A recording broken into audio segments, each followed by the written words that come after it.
What's happening, guys? Welcome back to the Love Fix. I hope everybody's well during this very lovely lockdown 3.0 that we're currently enjoying right now. This is video number 14, the 10 biggest breakup mistakes. Before we go any further, if you like the content, please hit subscribe and give me a like. It will really help me out. And if you have any questions or comments, please leave them below. If you'd like to see future videos regarding breakups, let me know and I will do my best to sort that out for you. If you would like advice on your personal breakup situation, feel free to email me at thelovefix20@gmail.com and we can arrange a voice coaching session to help you out. So let's get into it. I am coming across this a lot, especially now the voice coaching is getting busier and seeing the same mistakes pop up over and over. So I thought I'd put together a video just to iron all that out, and hopefully you can get through your breakup a bit more smoothly and with a bit more knowledge and tools to make it a smoother transition for you.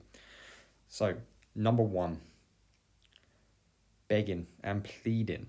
Now this is the biggest one I'm seeing coming up. This is happening for men and women as well.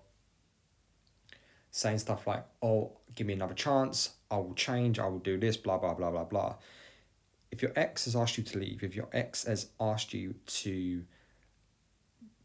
leave them alone, come away from this relationship, that your previous relationship, listen to them. You begging and pleading just lowers your value. You don't want to have lower value here. You want to show your ex that you're higher value, and you do that by walking away with some dignity. And obviously, you can have a little bit of pushback when you're going for a breakup. You can ask why. You can say, I don't agree because I think we're great together. However, if this is what you want, I will give it to you. And you walk away. You don't look back. You merely say, if you change your mind, you give me a call and then we can talk. They're not expecting this reaction. It's the mature response. It's the safe response. You don't want to try and talk your ex out of this right now, so just give it to them. You'll be in a far better position and higher value. You want to be high value here. Number two, digging for answers. Now, this is a big one where people just don't accept what they're being told. And a lot of people will ask questions like, what do you mean? What do you mean? What do you mean? Maybe they don't know what they mean right now. If they say, I don't love you anymore, if they say, I'm confused, I don't know where this is going, I don't see a future in this, take that as closure. Just accept it. You digging for answers will only validate their decision to leave you. You don't want this decision to be validated. You want them to be second guessing them if you've got a chance of getting this person back. But even if they don't come back, just respect what they're saying, and that's it. Leave them alone and move on. Just walk away gracefully, maturely, and give them what they want. Number three, using the breakup to say mean things. Now, I was young once and I've said mean things to exes that I'm not proud of, and I've had mean things said to me when I've been the dumper. But all this does, because I've been on both sides of this fence, all this does is pushes them further away.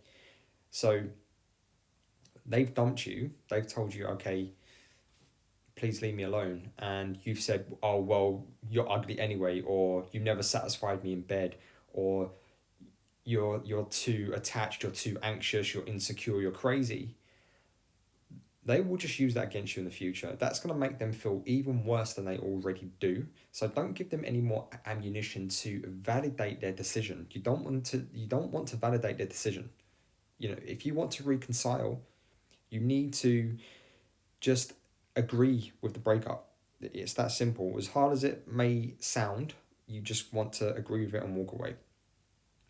Number four, you're not taking responsibility for your shit. Now, I've said this before already, barring any kind of toxicity, abuse, and infidelity, typically speaking, both parties had a part in that breakup. The dumper and the dumpee had a part to play. And that was probably building for weeks, months, or years, as I've said so many times. So take responsibility for your 50%. I'm not saying you should just say, oh no, this is all my fault. But if they are saying to you, you don't listen to me, you don't understand me, you argue about the silliest little things, have enough presence of mind and maturity to say, hey, okay, I know you're right, I'm going to go away and work on this. And that's it. You've got to take responsibility for your 50%. If you completely blame them for the breakup, then obviously that will validate their decision even further. And this is the one thing that we don't want to do. Number 5, stalking them. Now, this comes up a lot. I've had clients saying to me that they've turned up to their house, they've turned up to their work, they've turned up to their parents' house, they've called their parents, they've called their family. And this is crazy behavior. It's just mental. This is something you shouldn't be doing. It makes you desperate and it makes you needy. Again, it validates their decision to leave you. Now, I understand when someone breaks up with you and you're the dumpee, you're going through a huge anxiety spiral that maybe you feel like you can't control. And yeah, to a certain degree, you can't control how you feel, but you can control how you act. And you can act with maturity. Now, this is going to be a big word that keeps coming up in today's video: maturity. Act maturely. Give them the mature response. If you turn up at their work, and I've had friends tell me this, and I've had clients tell me this, you're just gonna look like a crazy person. Their colleagues are gonna think that you're mental, and they're just gonna say to your ex, "What the hell did you see in that guy, that girl? What the hell? You can do better than this." So you don't want them to have any more external confirmation that them leaving you was the right choice. But then again, maybe right now them leaving you is the right choice. But now it's down to you to go away, to accept that, and to improve and to do better so you can hopefully one day get them back. Number 6, making your ex jealous. Guys, I'm going to say this right now. This has a 100% failure rate. Okay? It will never work. If you're jumping into bed with someone straight away and you're posting it on Facebook, oh, I've got a new boyfriend, I've got a new girlfriend, or you're trying to put provocative images out on social media, or you're telling friends of friends of what you're up to so it gets back to them, or you're just whatever in this capacity, again, you will validate their decision to leave you. In fact, all it's going to do is piss them off, because they're going to start thinking, wow, they moved on quick. Obviously, I wasn't that important to them. The bed's not even cold yet. So this is a one-way ticket to failure. You don't want to be doing this. Okay, it's a no-no. Number 7, contacting them. No contact. This comes up again and again and again and again and again. Don't contact your ex unless it is for business. And I've heard this being called smart contact, which is a very good term for it, I believe. Smart contact. If you share a house, a mortgage, bills, kids, then sure, you can communicate about that, but you only communicate about that subject. Hey, we need to pay this bill. Can I have the kids? When's a convenient time for me to bring them back? You only talk about that subject. If the dumper, if they bring up the relationship, then sure, you can engage with them, but you do not do it until they do it. You let them come to you, okay? So listen to what they've asked you. They've asked you for space. And also, don't try and logic them out of how they feel, okay? You cannot defeat emotion with logic, and I'm speaking from experience. I did this in my last relationship, and that is a lesson that I've had to learn, that you just have to respect how somebody feels, even if it to you, it's the most illogical thing in the world. But always remember, people are not you. So you have to listen. And this is the key thing. It's what breaks down relationships so much, is a lack of communication and a lack of listening. Number 8, don't ever talk about the breakup with your ex. Ever. Okay? You want to focus on now. If your ex reaches out to you, if they just say, hey, how you doing? It's been a long time. You respond to their level, as I've said so many times in the past. And again, I was speaking to a client 2 days ago, and they said that their ex reached out. So no contact was working. Everything I asked this person to do was working. The ex reached out, and they went straight to talking about the breakup. And now, potentially, the ex is now gone forever because they felt guilty, they felt cornered, and it just made my client, the dumpee, it just made them look like a victim, and it made their ex feel guilty, and guilty is not sexy, okay? You want to show your ex that you are working on yourself, that you're happy, that you're doing shit, that you're getting on with your life, and that the breakup, as unfortunate as it was, it's in the past now. It's a distant memory that you've accepted. Okay, you may still not be happy about the breakup, and that is totally fine.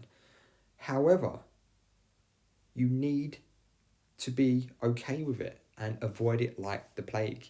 Do not talk about the breakup unless they talk about the breakup. Number 9, hidden messages on social media. Now, I've already done a video on social media, and hopefully you've all listened to that. If not, I will leave a link in the description about it so you can go and see it.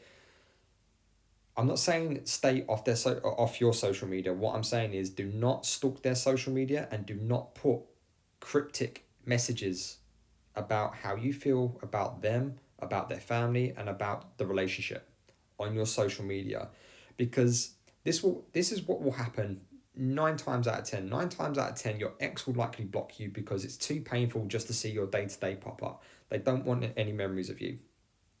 Okay? So if that being the case, they're not going to read it anyway, so don't waste your time. But if they haven't blocked you yet, and maybe they're doing some soul searching right now, maybe they're looking at your Facebook and saying, oh, you know what, he's not such a bad guy, she's not such a bad girl, maybe I can give them another chance. And you're decorating social media with your relationship and how you feel. Again, it will just validate their decision that you are the wrong person for them, that this relationship is no longer for them, and they made the right choice to leave you. So don't do it. You can post pictures of happy things. You can post pictures and memes of positive things that you're doing in your life. If you've got a picture of you going out with friends, great. But don't weaponize social media. If you're going to post, maybe do it once or twice a week and just try to keep it on the down low. And if anything, I'd highly recommend probably just being radio silent on social media. It's far more effective than posting on social media, because that will spark their curiosity even higher, because you've just vanished, you've just disappeared. Number 10, birthday messages. Don't do it. They're no longer your partner. They no longer have boyfriend or girlfriend privileges. They've broken up with you, and that has consequences. And the consequences of that are that you're no longer there, you no longer support them, you no longer say happy birthday, Merry Christmas, Happy Hanukkah, and any other holiday that you may celebrate. No. They've lost the privilege. Don't get me wrong, if you guys are back in contact, your ex has reached out to you and you're just having a casual chat and it's close to their birthday, then yeah, sure, you can reach out. But a lot of exes, and again, came up in a client call the other day, say happy birthday with hidden motives. They're trying to spark emotion. They're trying to spark a conversation. And it's not the right thing to do. Your ex is not ready to talk to you yet. If your ex wants to reach out to you and be with you, they will reach out to you and they will be with you. They will find a way of putting themselves back in your orbits. So keep that in mind. Do not reach out unless they reach out. And that's all for today, guys. Thank you so much for listening. Again, if you need personal advice on your current breakup situation, you can email me at thelovefix20@gmail.com and we can arrange a voice coaching call to help you through this. If you would like future content regarding breakups or something specific, leave a comment below and I will do my best to fit that into a future video. Until then, I will see you on the other side.